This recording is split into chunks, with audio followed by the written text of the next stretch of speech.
Cuando tocaron la puerta por tercera vez, la primera vez que tocaron la puerta, Mariana pensó que era un error. Un golpecito seco, corto, a las 2:30 de la madrugada. Se asomó por la mirilla y no había nadie. El pasillo del edificio estaba vacío, iluminado por esa luz amarillenta que parecía parpadear más de lo normal. Decidió volver a la cama. La segunda vez ocurrió una semana después, a la misma hora. 3 golpes, esta vez un poco más fuertes. El mismo pasillo vacío, pero esa noche juró escuchar una respiración, muy cerca, como si alguien estuviera pegado a la puerta. Llamó a la policía, pero no encontraron nada. La tercera vez fue distinta. Mariana ya no estaba sola. Había invitado a su amiga Clara a dormir en su apartamento, convencida de que así se sentiría más segura. A las 2:30 en punto, los 3 golpes sonaron. Fijos, medidos, exactos. Clara se acercó a la puerta, pero antes de mirar por la mirilla, un sobre deslizó lentamente por debajo. Adentro había una fotografía. Era Mariana durmiendo en su cama, tomada desde dentro de su propio apartamento. En la esquina inferior de la imagen, con tinta roja, estaba escrita una palabra: última. Esa noche algo cambió. La policía ya no hablaba de simples bromas. Alguien conocía sus rutinas, su apartamento, y podía entrar y salir sin dejar rastro. Lo que Mariana no sabía era que en toda la ciudad había otras puertas y otros 3 golpes, siempre a las 2:30 de la madrugada. Dicen que los monstruos se esconden en la oscuridad, pero a veces caminan entre nosotros, vestidos de personas corrientes. En esta historia no hay fantasmas ni maldiciones antiguas, solo un depredador paciente, calculador, que convirtió un simple gesto, 3 golpes en la puerta, en el preludio de una pesadilla. Durante meses nadie entendió el patrón. Las víctimas no se conocían, vivían en barrios diferentes y llevaban vidas sin relación alguna. Pero a las 2:30 de la madrugada, sin fallar una sola noche, el sonido se repetía. 3 golpes, siempre espaciados, siempre con la misma intensidad. El instinto natural nos dice que al escuchar un ruido extraño debemos mirar, investigar, abrir, y ahí estaba su error. Esta es la crónica de cómo una ciudad entera fue puesta de rodillas por un asesino que nunca dejó huellas, que conocía cada rincón de sus presas y que tenía un único objetivo: convertir el miedo en su firma personal. Pero también es la historia de la investigación que lo acorraló, pieza por pieza, hasta que el sonido de 3 golpes dejó de escucharse para siempre. Antes de que crucemos esta puerta, quiero que me cuentes algo. ¿En qué ciudad y país me estás viendo ahora mismo? Así sabremos qué tan lejos o cerca podría estar esta historia de tu propia casa. Deja tu respuesta en los comentarios y no olvides suscribirte para que juntos sigamos explorando los rincones más oscuros de la mente humana. Prepárate, el reloj se acerca a las 2:30 y al otro lado de esta puerta alguien ya ha levantado la mano para tocar. Capítulo 1. El primer sobre. La noche estaba húmeda y silenciosa cuando el detective Adrián Salvatierra llegó al edificio de la calle Lavapiés. El portero lo recibió con el ceño fruncido, nervioso, señalando el apartamento 4B. Dentro, Mariana lo esperaba en el sofá, abrazando una taza de café que ya se había enfriado. Su mirada estaba fija en la puerta, como si temiera que algo pudiera atravesarla en cualquier momento. Sobre la mesa, un sobre amarillento parecía ocupar demasiado espacio para su tamaño. Salvatierra se calzó los guantes y lo abrió con cuidado. Dentro había una fotografía en blanco y negro. Mariana dormía en su cama, el cabello desordenado, la respiración tranquila. Pero al fondo, entre la cortina y la pared, se adivinaba una figura oscura. En la esquina inferior, escrita con tinta roja, una sola palabra: última. El detective levantó la vista y notó que Mariana apenas podía sostenerle la mirada. Ella explicó que no era la primera vez. 2 semanas antes, a las 2:30 exactas de la madrugada, alguien había tocado 3 veces en su puerta. No había nadie afuera. Lo mismo ocurrió una semana después, pero entonces sintió una respiración al otro lado. Y anoche, a la tercera vez, el sobre apareció bajo la puerta. Nunca escuchó pasos ni voces, solo esos 3 golpes, pausados y fríos. La inspección no reveló cerraduras forzadas ni ventanas abiertas. El portero aseguró que nadie había entrado esa noche. Salvatierra sabía que eso no significaba nada. Algunos intrusos no necesitaban romper nada para colarse. Anotó cada detalle en su libreta, consciente de que un acosador meticuloso era más peligroso que uno violento. Esto parecía un juego de paciencia, y él odiaba los juegos que involucraban vidas humanas. Al salir del edificio, su teléfono vibró. Un mensaje del Departamento Central decía: caso similar en barrio de Salamanca. Misma hora, 3 golpes, fotografía incluida. Salvatierra se detuvo bajo la llovizna, encendió un cigarrillo y miró el reloj. 2:45. El eco de esos golpes aún resonaba en su cabeza. Y ahora sabía que Mariana no era la única. Capítulo 2. La conexión. El edificio del barrio de Salamanca era un contraste absoluto con el anterior. Fachada impecable, portero de guantes blancos y cámaras en cada esquina. Sin embargo, ni la seguridad más estricta había impedido que el ritual se repitiera. El empresario Víctor Lafuente recibió los 3 golpes a las 2:30.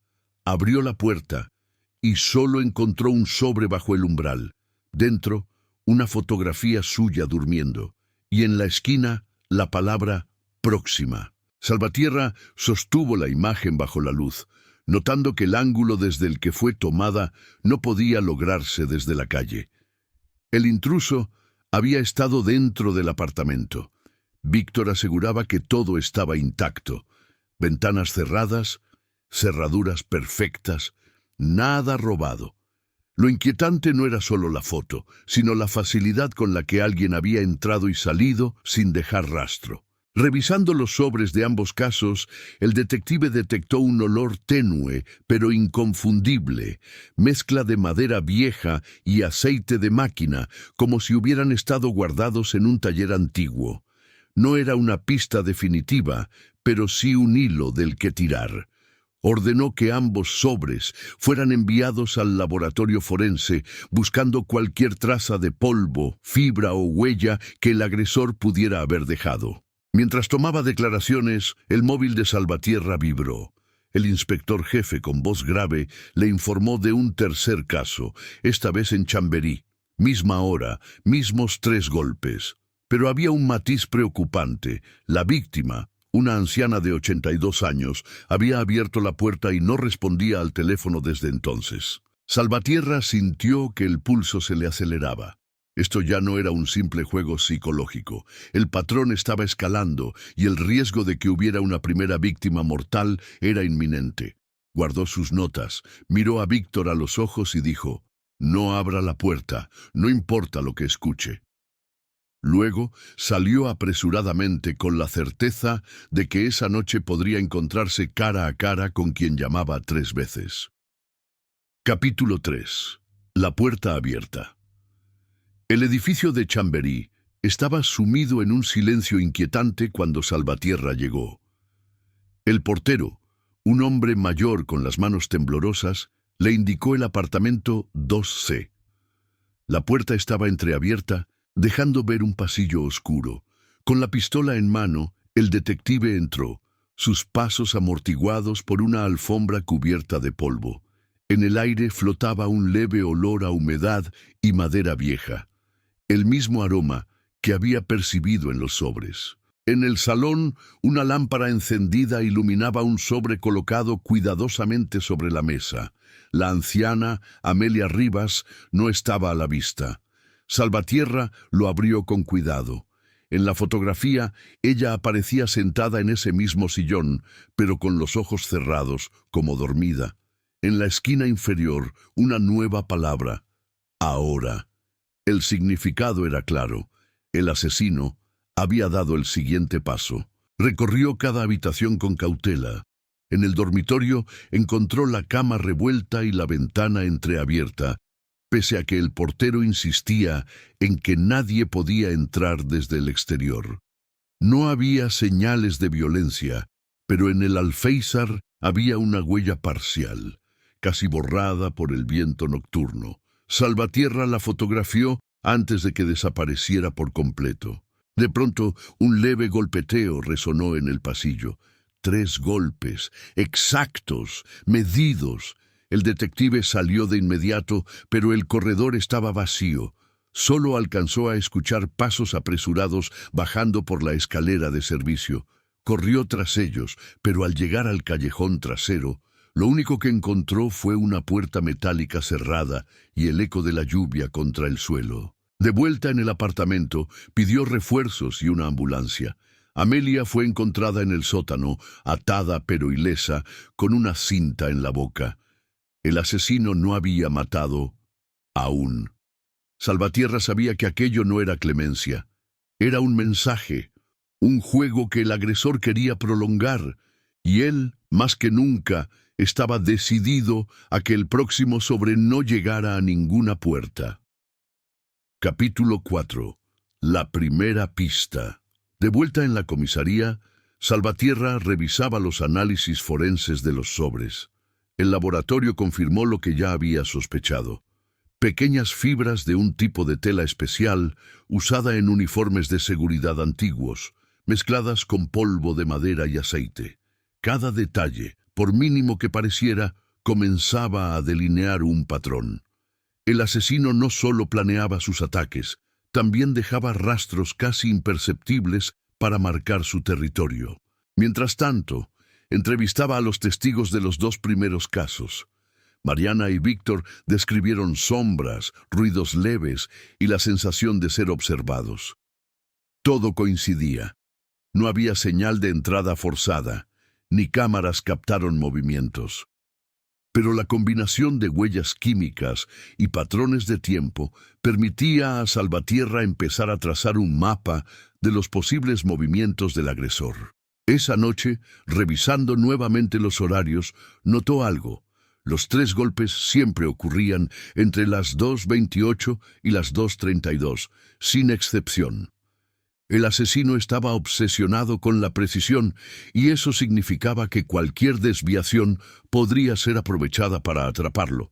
Además, las ubicaciones de los casos formaban un patrón aproximado que sugería que el siguiente ataque podía preverse si entendían la lógica de su recorrido.